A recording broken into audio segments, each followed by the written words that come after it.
Garner, we're going to start with that breaking news. A North Carolina wilderness camp where a 12-year-old boy died last month has been permanently shut down. And of course, this is a story we first broke on WBTV.com this afternoon. Chief investigative reporter Nick Oxner has been digging deeper on today's development. He joins us in the newsroom with more.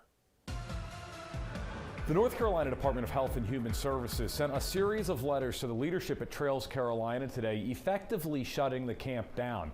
This move comes after years of scrutiny, as I've talked to more than a half dozen former participants at the camp who've detailed allegations of abuse and neglect, and I've also pushed regulators on their previous lax oversight of the camp. Specifically, today's letters from DHHS say the agency intends to revoke Trails Carolina's license and has further suspended the camp's ability to admit new campers.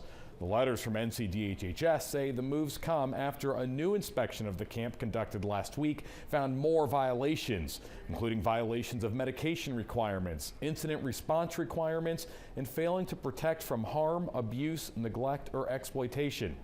A 12-year-old boy died at the camp on February 3rd. He was found stiff and cold to the touch by the time first responders arrived. Detectives are investigating the death as a potential crime. The camp has been temporarily shut down since February 16th.